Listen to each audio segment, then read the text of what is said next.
गुरु मंत्र साधना .com में आप सबका फिर से हार्दिक स्वागत है जी। ठीक है। बहुत सारे साधकों के मेरे को फ़ोन आते हैं कि हम माता बगलामुखी की जो है कृपा हासिल करना चाहते हैं, विशेष कृपा हासिल करना चाहते हैं। ना तो हम दीक्षा लेने के लिए समर्थ हैं, ठीक है,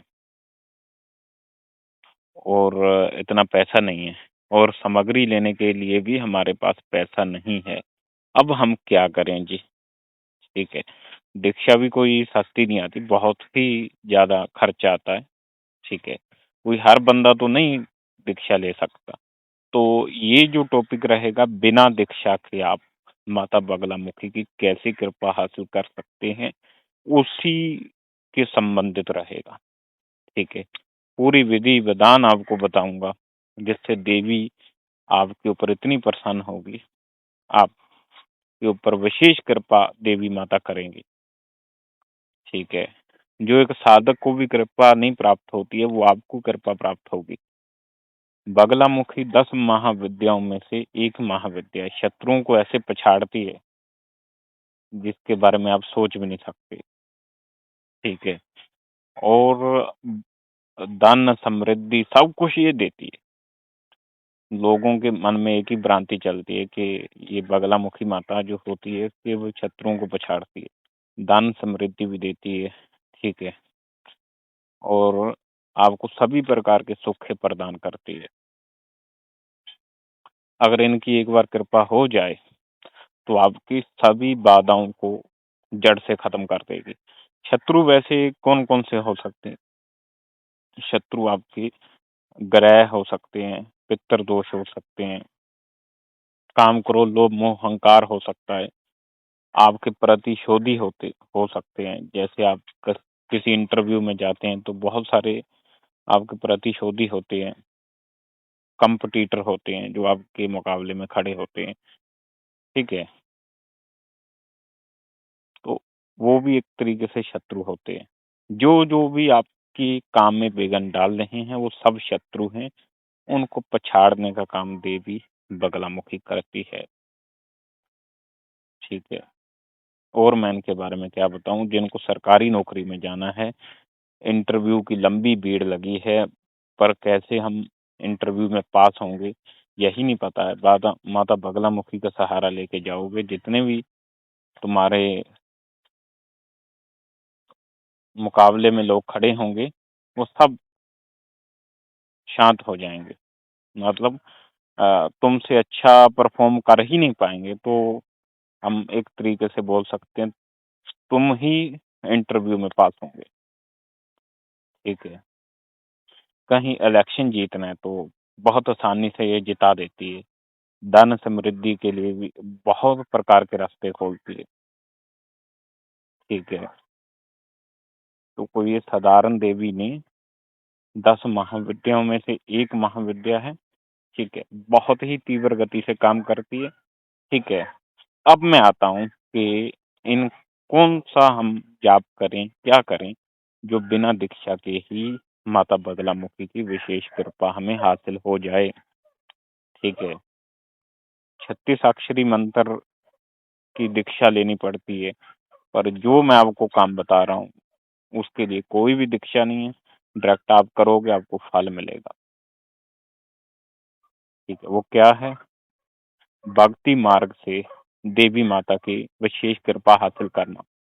भक्ति मार्ग ऐसा मार्ग है जिसमें सभी गलतियाँ माफ़ होती हैं। कोई भी अनजाने-अनजाने में अगर गलती हो जाती है, सभी गुनाह और गलतियाँ माफ़ होती है। आपको क्या करना है, एक माला लेनी है, ठीक है? और माला होनी चाहिए हल्दी की माला, पीली हल्दी हल्दी की माला हो, देवी माता की एक प्रतिमा लगा लो अपने घर पे, ठीक है? धूप जोत करो, फूल वगैरह चढ़ाओ और आपको जाप करना है, जय माई बगलामुखी, जय माई बगलामुखी। इस मंत्र की 100 माला करनी है। इसके लिए कोई भी दीक्षा की ज़रूरत नहीं है। ये भक्ति मार्ग का एक तरीके से साधना है, ठीक है। जय माई बगलामुखी इस तरीके से आप बोलना है। जय नमो नमो बगलामुखी, ओम नमो नमो बगलामुखी, इस तरीके से बोल सकते हैं। जय देवी बगलामुखी इस तरीके से बोल सकते हैं, जाम जय माई पीताम्बरा इस तरीके से बोल सकते हैं, जो भी आपको मतलब सही लगे उस तरीके से देवी का आपको सिमरन करना है। सिमरन कितना करना है? 100 माला। ठीक है, पूर्ण श्रद्धा भावना से करना है। आप देखना देवी माता की कृपा प्राप्त होगी और आप तमाम चीजें जो आपको चाहिए थी वो पूरी होंगी, आपकी मनोकामना। क्योंकि भक्ति में केवल भावना देखी जाती है, कुछ भी वो नहीं देखा जाता, बंदे की विधि विधान नहीं देखा जाता है, केवल भावना ही डिपेंड करती है। ठीक है, भावना से अगर आप करोगे इसके लिए कोई भी दीक्षा की जरूरत नहीं है, 100 माला आप खींच लीजिए। साथ में ही आप बगलामुखी का भजन भी कर सकते हैं, भजन भी गा सकते हैं अपने तरीके से, ये भी एक तरीके से भक्ति मार्ग है। ठीक है, दूसरा बगलामुखी चालीसा पढ़ सकते हैं। ठीक है, बाकी जो पूजा पद्धति साधना में करते हैं तो आप साधना उसी तरीके से पूजा पद्धति कर सकते हैं। अगर नहीं आता है तो सिंपल मैं आपको बताता हूँ, आपको बोलना है जय माई बगलामुखी पुष्पम समर्पयामि, पुष्प समर्पित कर देनी है। इस तरीके से सिंपल पूजा करनी है आपको। जिस भी विधि से इस तरीके से आप पूजा करोगे तो वही फल आपको प्राप्त होगा, जो फल एक पूजा का प्राप्त होता है। ठीक है, अगर नहीं है, वो भी आपके पास नहीं है, आपको फिर क्या करना है, जो जो सामग्री आप चढ़ाते जाओगे उसकी कल्पना से चढ़ाना, मानसिक पूजन करना है। उसमें आपको बोलना है पुष्पम समर्पयामि, ओम नमो बगलामुखी माता, पुष्पम परिकल्पयामि। वहां पर समर्पयामि बोलते थे, हम परिकल्पयामि बोलेंगे यहाँ पर।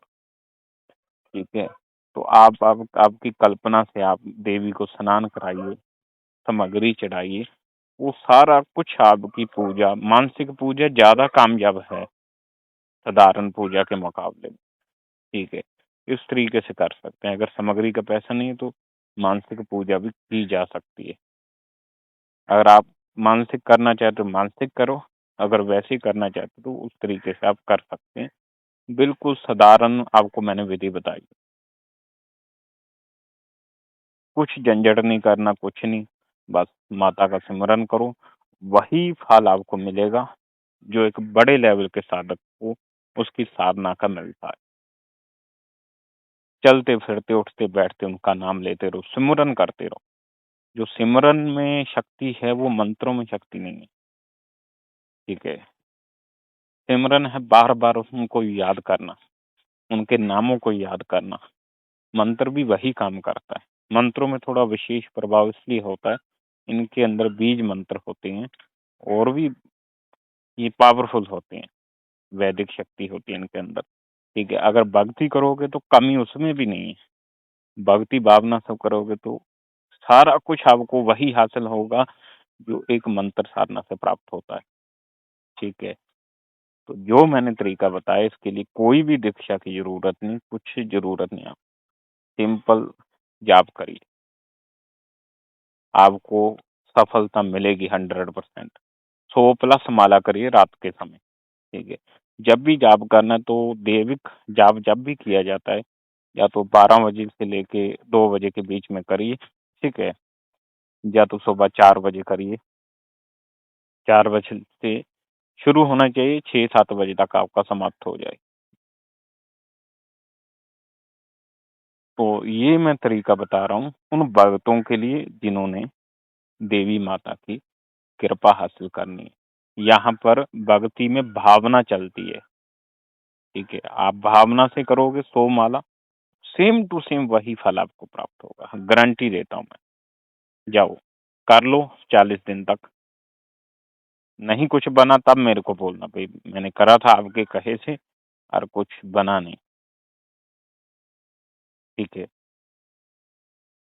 अगर कुछ जानना हो तो फोन कर लेना, अब मैं आपकी सेवा में हाजिर हूँ और पूछ सकते हैं कुछ भी। ठीक है, फल की कोई कमी नहीं रहने वाली है, जो एक साधक को फल मिलता है वही आपको फल मिलेगा। ठीक है, अगर फिर भी आप साधनात्मक क्षेत्र में जाना चाहते हैं, साधनात्मक तरीके से करना चाहते हैं, देवी से प्रार्थना करना, मेरे को कोई ऐसा गुरु टकरा दो जो मैं आपकी साधना कर सकूं, जो मेरे को आपकी साधना करवा दे। वैसे भक्ति मार्ग से ऊपर कोई मार्ग है ही नहीं। साधना में गलती होने पर नुकसान हो सकता है, भक्ति में गलती होने पर सब जायज है, कोई नुकसान नहीं, कुछ नहीं। ठीक है, तो भाई आज के लिए इतना ही। जिन लोगों को करना चाहते हैं तो ये चीजें करो, आप डट कर करो तो सारा कुछ प्राप्त होगा आपको, जो एक बड़े साधक को प्राप्त होता है, जो बड़ी साधनाओं से प्राप्त होता है, उससे भी कहीं ज्यादा आपको प्राप्त हो सकता है। क्योंकि भगत की वैल्यू साधक की वैल्यू से हमेशा ज्यादा ही रहती है और रहेगी संसार में। ठीक है, भगत भोलेपन में कुछ भी करे, वो देवी उनकी देवता उनके ऊपर कृपा करते हैं कि भगत है। तो आपको भगत बनना है, साधक बनना है, वो आपकी मर्जी है। जो दीक्षा ले सकते हैं और दीक्षा मार्ग से आगे बढ़ना चाहते हैं तो वो दीक्षा मार्ग से आगे बढ़े तो बहुत अच्छी बात है। दोनों चीजें अच्छी हैं। वैदिक मंत्र थोड़े स्ट्रॉन्ग होते हैं, पावर होती है इनके अंदर। ठीक है, तो गलती होने पे ऊपर नुकसान भी होता है, प्राप्ति भी बहुत जल्दी होती है।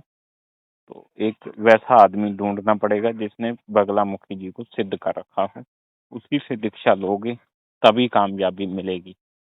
ऐसा आदमी हालांकि मिलना मुश्किल है। ठीक है, कोशिश करने के ऊपर हो सकता मिल भी जाए। जिसने सिद्धि कर रखी है तो वो अगर आपको सिद्धि करवाता है तो जल्दी सफलता मिलती है। तो भाई आज के लिए बस इतना ही मैं कहूँगा। वीडियो अच्छा लगा हो तो लाइक कर दीजिए। ठीक है, सब्सक्राइब करना हो तो सब्सक्राइब भी कर दीजिएगा। तो मैं इजाज़त चाहता हूँ आपसे, फिर मिलेंगे दूसरे वीडियो के अंदर। जय श्री महाकाल, जय माई पगलामुखी पीताम्बरा।